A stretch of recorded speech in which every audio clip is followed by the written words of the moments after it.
वो टच वो ऑटोमेटिकली चलेगा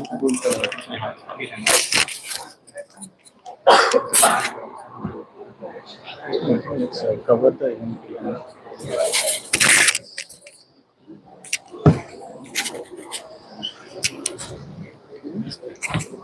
Hello, hey everyone. There are some more activities forward. Yes, right in front of you.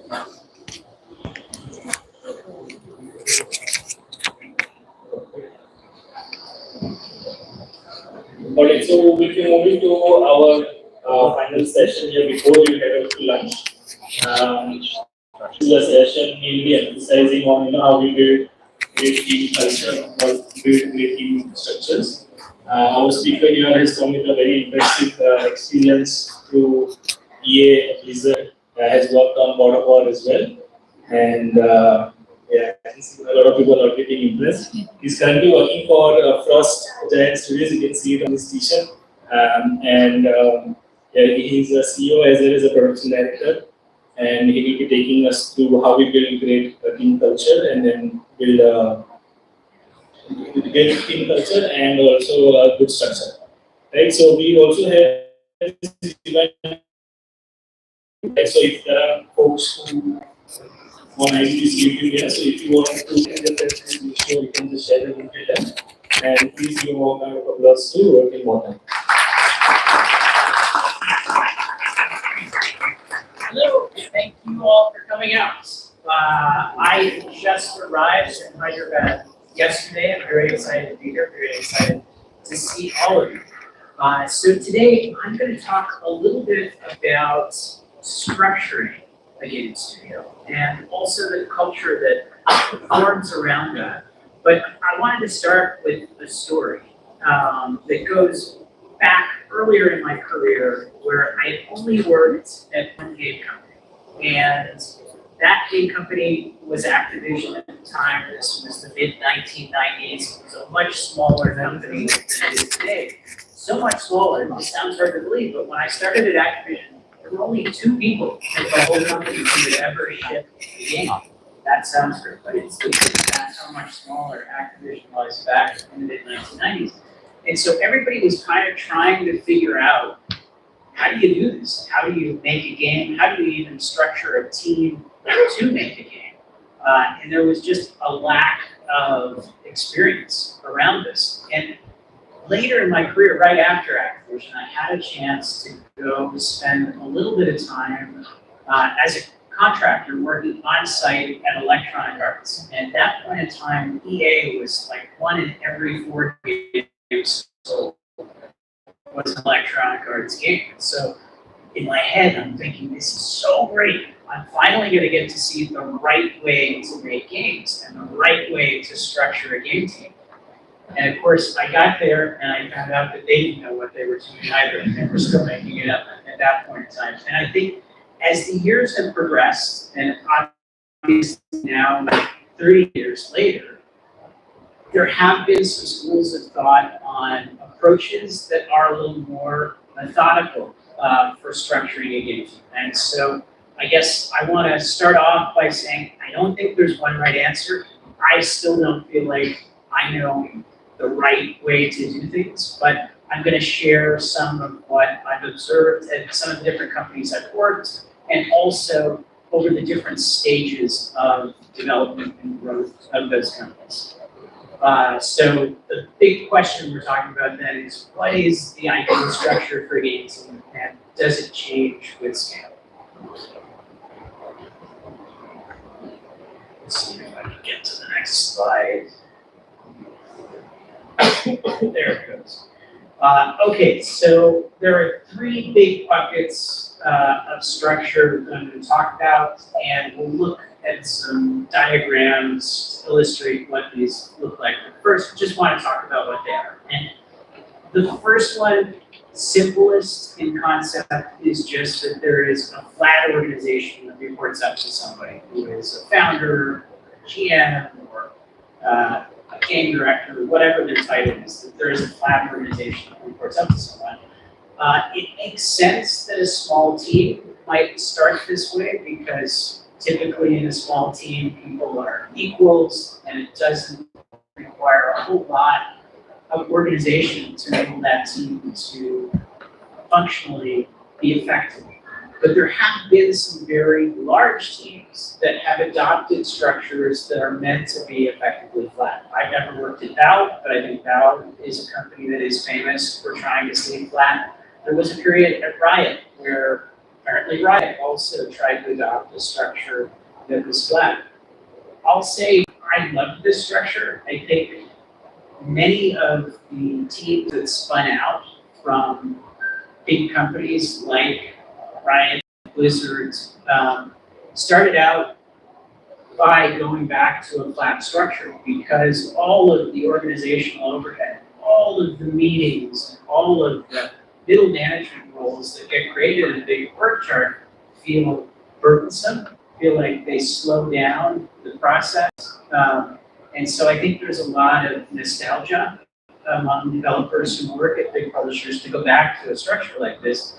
Ironically though, as I've watched all of these teams that have spun out, and Frost Giants is a team like this, people get added because there is always large surface area to a project, and inevitably the teams grow to sizes that become difficult to support in a flat structure. So again, Valve, Riot, and some others have scaled flat, but it is very difficult to do. So typically, as the team grows, where game teams tend to get to is this discipline-based structure, where there are leads, like an art lead, an engineering lead, a design lead, often a production lead, and those disciplines are now buckets of people or departments of people who work together to create the game. And this, in fact, was the structure that very early, back in the beginning of my career, I mentioned that Activision only had 2 people that had ever shipped a game. This was the structure that teams kind of naturally gravitated towards. And those team sizes were anywhere from 10 to 30 people, so they weren't anywhere close to what the teams shipping of Call of Duty, much less like an Assassin's Creed or a Grand Theft Auto would be today. But still, this was the default structure that many game teams went to. Last but not least, in terms of typical structures, and this was kind of the last in the evolution that I experienced, was this idea of creating cross-functional groups. So it's no longer just artists or just engineers or just designers. It's a mix of people who are working together to try to accomplish one particular goal. That might be a feature, it might be something bigger, and this kind of came into popularity with the rising popularity of Scrum and Agile development, and so it might be a story or even an epic that these cross-functional groups get organized around. Interestingly, when I was at Sony working on the God of War project, there was somebody there who had worked in a pod-based structure, who really loved it, and they kind of convinced the rest of the team that that was the direction that they want to go. So we restructured from discipline-based to pod-based on that project. And I guess what's interesting, and I'll talk a little bit about this later, every one of these structures has pros and cons. And so it's impossible to say that one of these is the way to make games.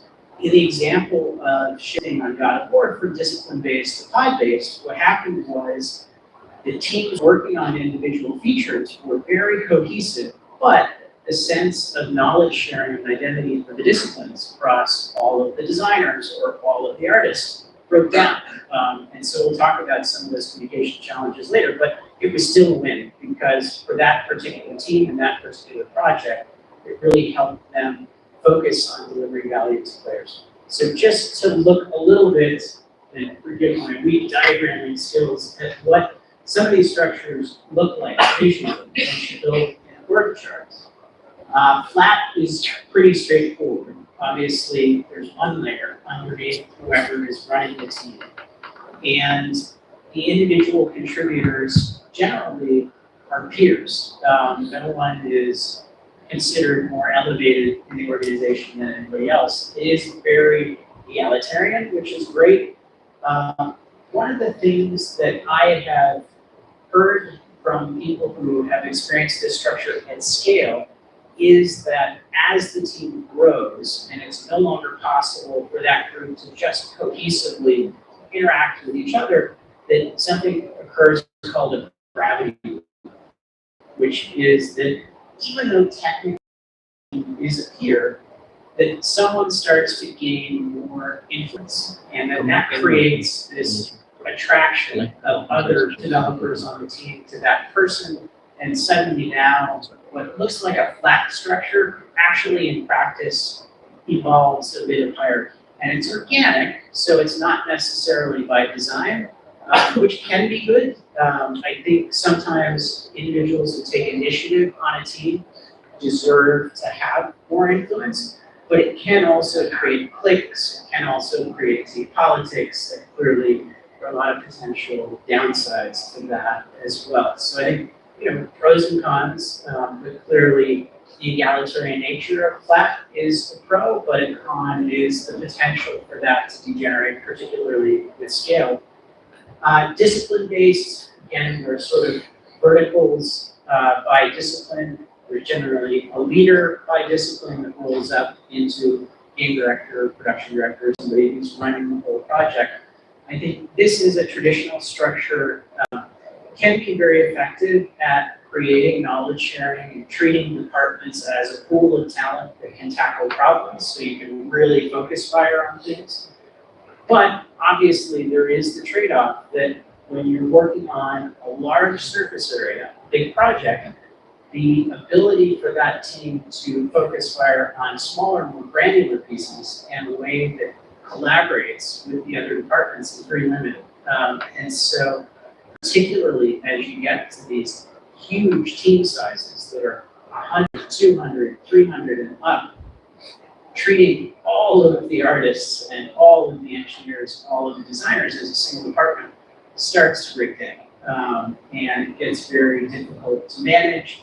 Communication in terms of focusing on particular features really starts to degrade. And so that's, again, where the larger scale teams that I have worked on seem to have gravitated more towards this pod-based structure, where cross-discipline, cross-functional groups come together to tackle specific aspects of the project.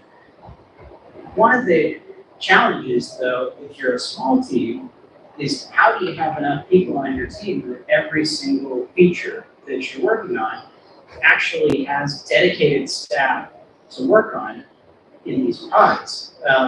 So either you have a big team and you have enough staff that you can allocate that way, or you wind up with people who are in multiple pods at one time. And now all of a sudden they have conflicting priorities, they may have conflicting pod leaders who are experiencing contention over the time that's available for them to do the work. So I think, again, pros and cons to each of these. As we get a little bit further in, I'll talk about how we're approaching this at CrossGiant, but I do want to emphasize, as I started with, I don't think there's one right answer. I think these are all options to be considered as you're thinking about structuring your own project or your own studio.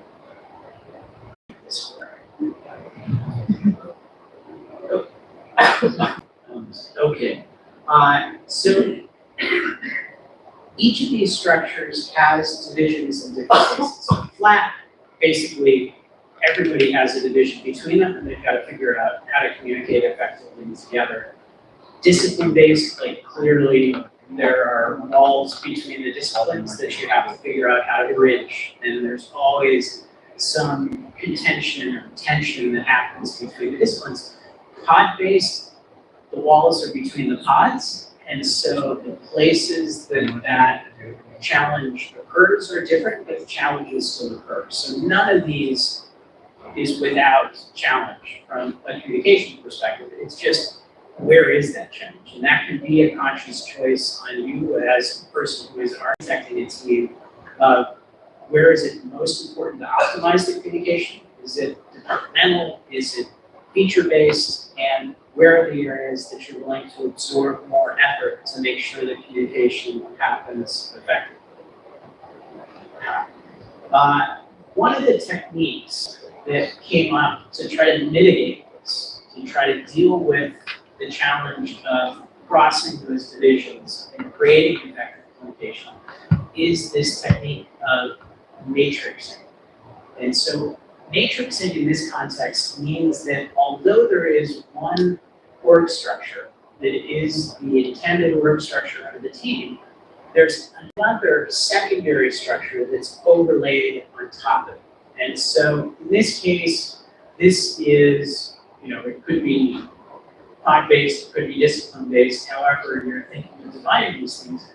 But now there's this horizontal idea that individual contributors can also be grouped in another way. So this is a way that you could, for example, take a pod-based structure where people are divided by features and still try to create some sense of cohesion by discipline. So even if their first priority is to be part of this pod structure, there can still be somebody who is responsible for all of the artists, or at a more granular level, maybe it's all of the texture artists, all of the environment artists, but whatever it is, there are still a secondary set of leads, if you want to think of them that way, who are effectively dotted line managers for those people who share whatever it is you've decided that you want to group people by.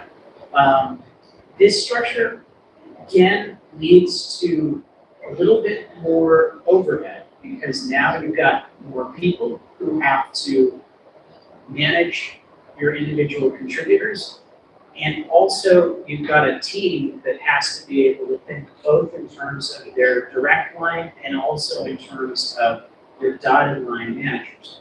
But it does serve to help create cohesion where that cohesion was broken by the structure that you had.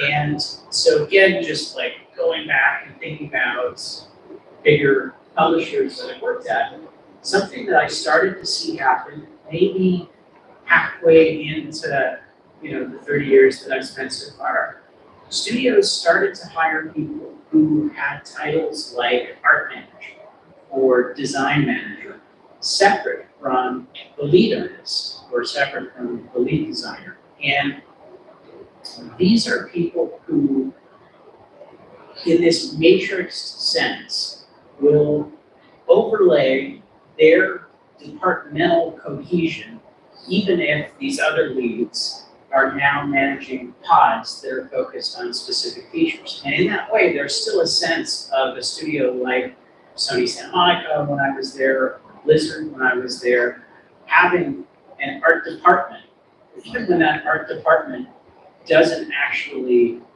get together and do all of their tasking as one unit. Instead, they're getting together with individual pod leaders, and really they're a part of a particular feature or a particular aspect of the user interface, or however the pod system has been broken down into.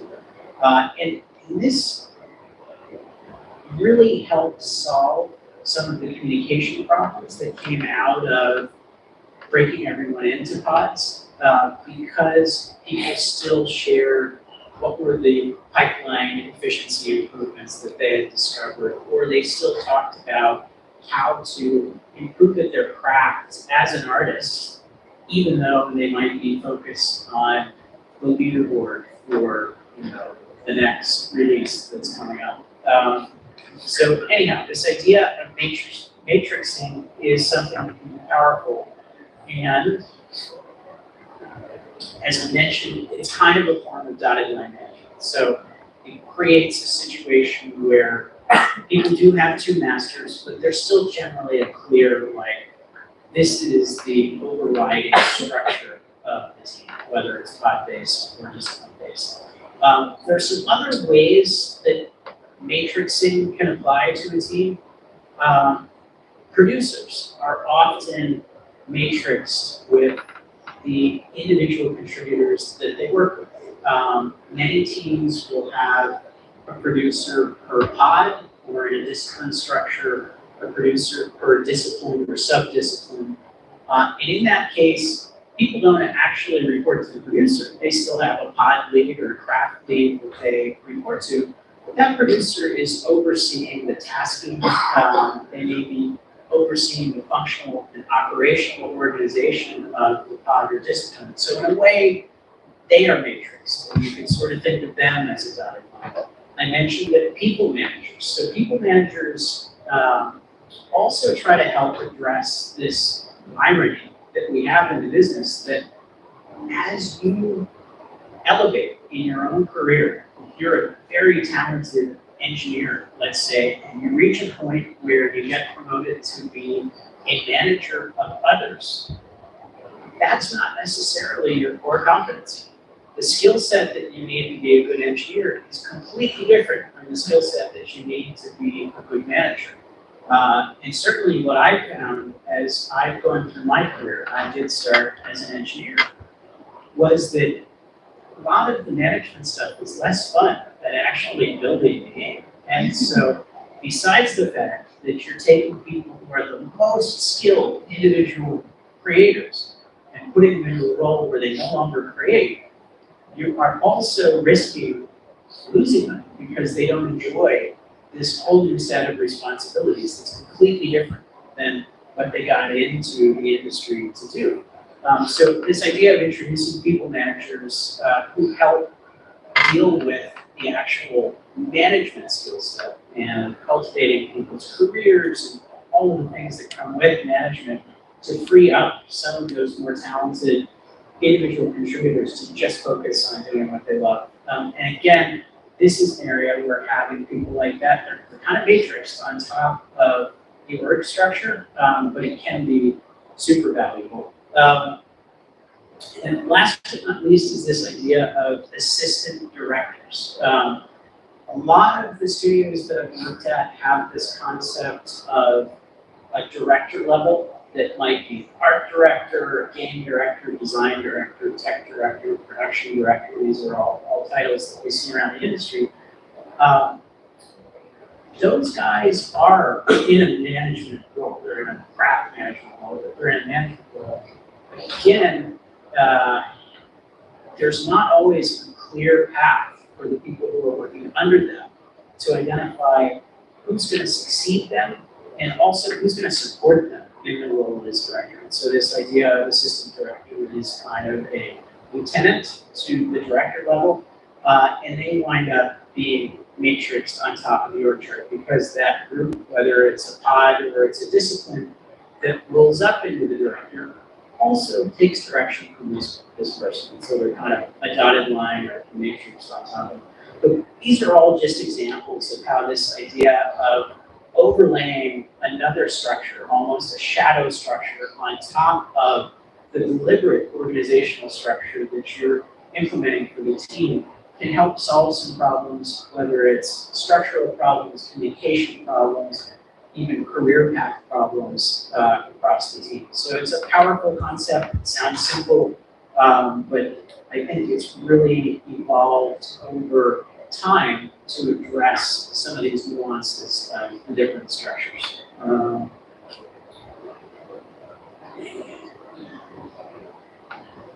All right, so this is an interesting subject. From here, I'm going to get a little bit into the structure that we've implemented in Frostgiant as well. But I want to talk about this idea of conflict.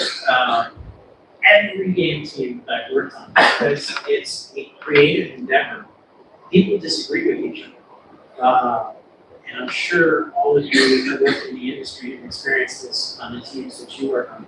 I'll share a story from the project that we're currently working on. A group of developers. These guys, many of them are very senior, but they're very passionate about the right way to do things. And so there was a UI designer and a UI artist debating the best way to implement the foundation for a button in our game. And this discussion became very heated. And in the end, it had to get escalated up to get resolved, and people were ready, and it could have been a fist fight. These guys were that passionate about the right way to do the base object for button. Point being, it is important in architecting a structure for the game team to think about how are you going to resolve conflict on your team. And that conflict doesn't just happen at the individual contributor level. Certainly, directors can butt heads all the way up to the top of the project leadership. And so, trying to design a structure that thinks ahead about how to resolve conflict when it happens is probably worth it. So some of the considerations, okay.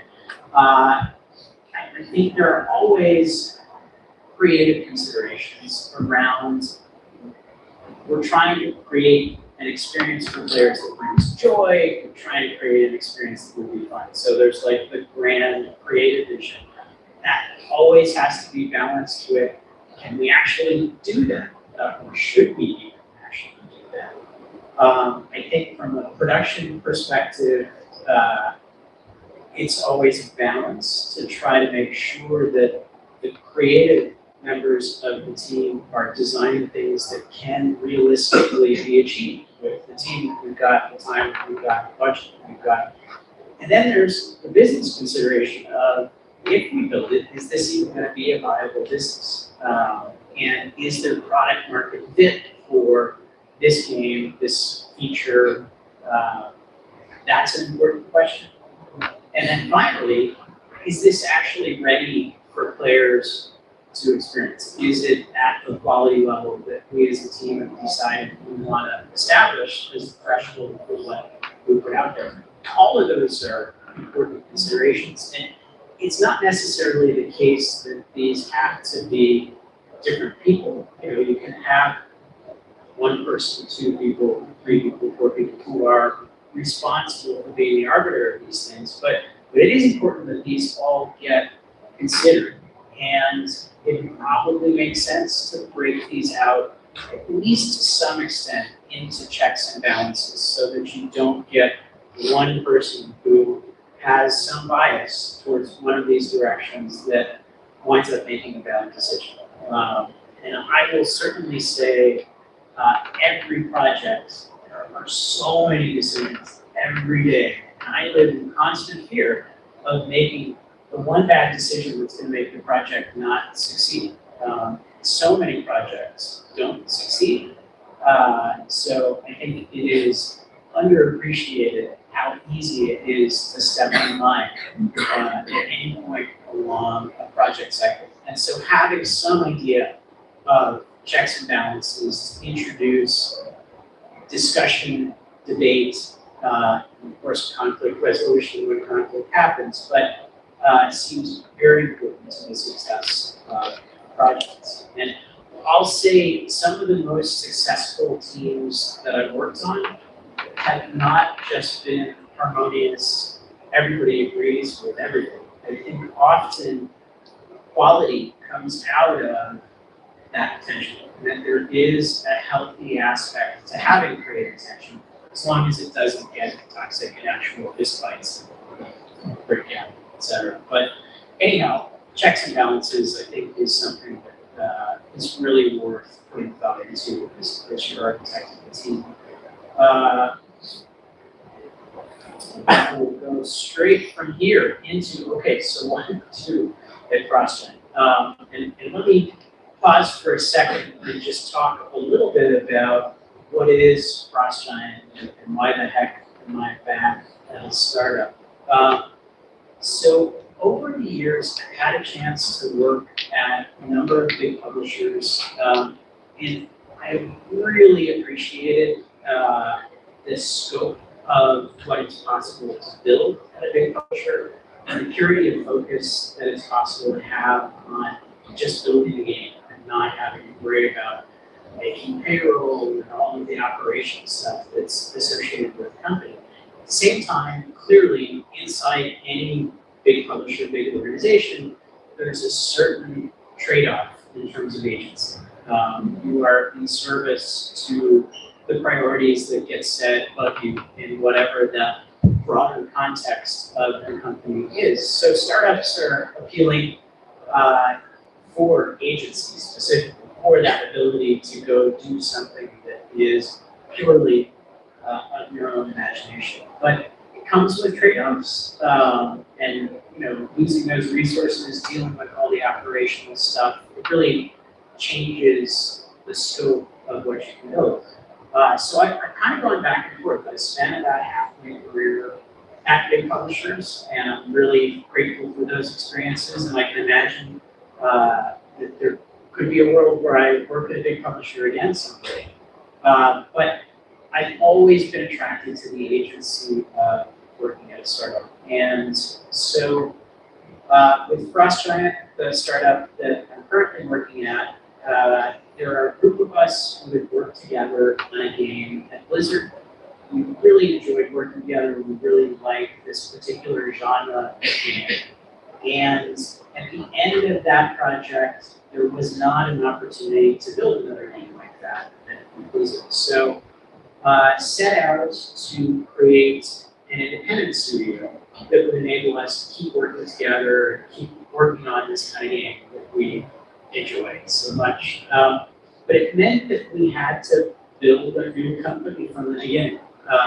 And certainly all of those structures that I talked about were things that played into our thinking as we tried to create an architecture for this new company, Frost Giant. But going back to different structures being suitable for different scales, we've gone through all three of those structures at Frost Giant as we've scaled the company. We now heavily employ matrixing to try to address some of those various challenges that we talked about.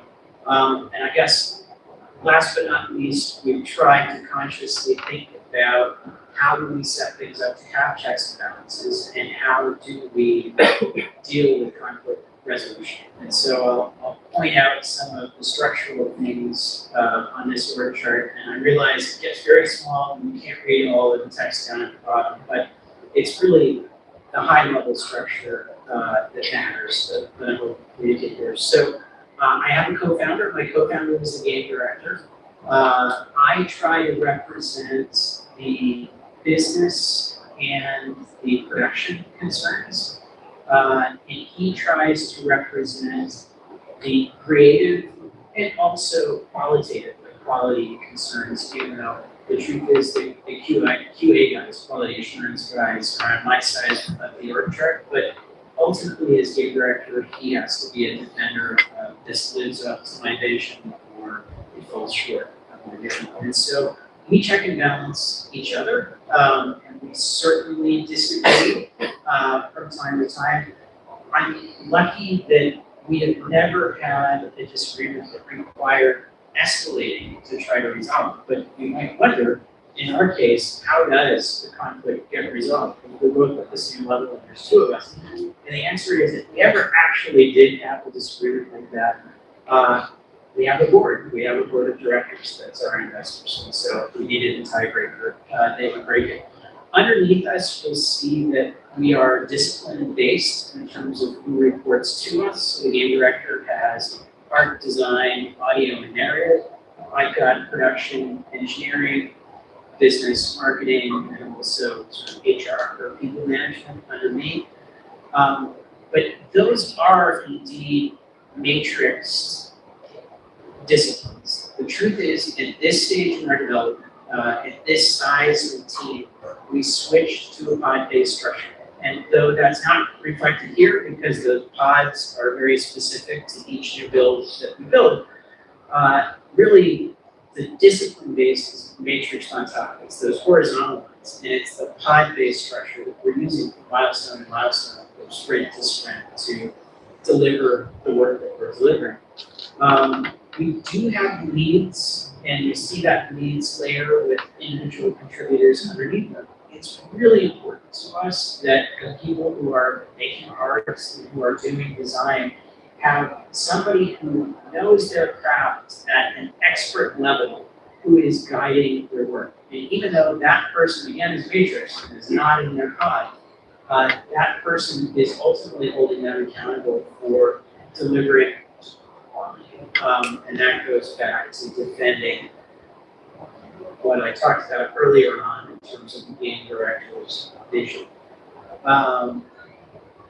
We also matrix producers, assistant directors, and people managers. So I don't show that in this org, but we do it, and that has helped us, I think, deal with some of the communication and career path challenges that come out of not having that kind of matrixing. And the last thing I should mention is that our pods reconfigure. So it's not like we just have a UI pod and a VFX pod or something. We actually, on a milestone to milestone basis, think about how should we redistribute the team into small groups to accomplish the features that we want to accomplish for them. So we don't use pure Scrum, it's not all user stories, but we do use a lot of ideas that come from Agile, including story points and stand-ups and retros. But org structure, though, can be influenced by methodology. Doesn't need to be tied to a specific methodology. So this talk isn't meant to get into waterfall versus Scrum versus Kanban versus other ways of doing it. Much like structures, you probably won't be surprised to hear that I think they all have value and there's just trade-offs between each of them. So I'll also mention that what I'm showing up here right now was the results of evolution over the course of the company. We've been going for almost 5 years now. When we started out, we were flat, and I'm most nostalgic about that because as a developer, I find that structure the most fun to work in. We went to discipline-based as we grew, and when we finally hit critical mass, we really needed to be as efficient as possible in delivering milestones. We shifted to the pod structure that we have today. So yeah, that's an example of implementing these concepts that we talked about. That's what we've done at CrossGiant, but I wanted to leave a little bit of time to have discussion and take questions. Again, thank you all for coming out today, and I'll just open it up right there.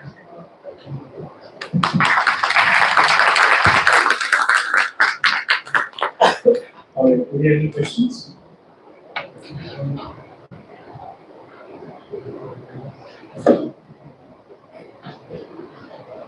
But if it is a small team and in a top hierarchy, if there is a conflict of interest, but both parties are right, as both follow the best practices, right? What would be the optimal way to solve such issues in a simple manner? Yeah, I think this is where having some kind of hierarchy, even if it's a flat structure, when we were flat at the beginning of CrossGiant, we had conflicts. Ultimately, it was that team leader who would be the arbitrator of those. But I think having everybody agree ahead of time on what that hierarchy is going to look like. Yes, sir, of course, but Yeah. my bad. But as you said, you have board of directors to decide on top of it. But in a small team, we may not have that. So We should still have a team leader. Yeah. Right. So I think that person should be the arbiter. Would be my yeah. thanks for that. Sure. I'm not sure that was helpful. Thank you for the session, sir. My question is, initially started in the technical background. I was like an CEO in the organization, and after that you transitioned into CEO for a studio. So how was that transition, and what things you learned in the technical perspective, which helped you in your CEO position? Okay. And one more question. Yeah. Why did you leave it? Like, why did you leave the studio? Like, I guess you all know that 10 years, right? Why did I leave Blizzard? Or No, which? after Activision, you started a studio. Why when did you I won, leave Savage? right? Okay. Yeah. So yeah, I guess part one, how did being a developer kind of help me as I became a CEO? And then part two, the last studio I started, why did I leave that?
collaborate on projects, or informal, like just bringing their friends in, dedicating a certain amount of time every week to build projects. And there are so many great platforms now, whether it's simple platforms like Scratch, obviously there's UEFN, there are easy access now with Blender to even use full game engines, whether that's Unity or Unreal.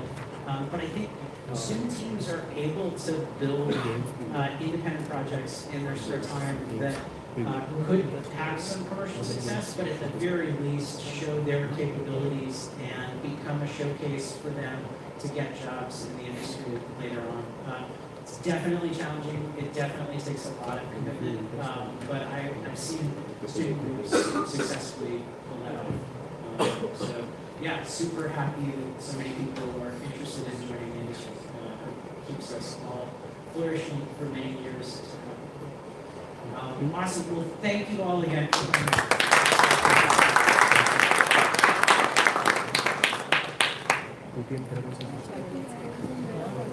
lunch session.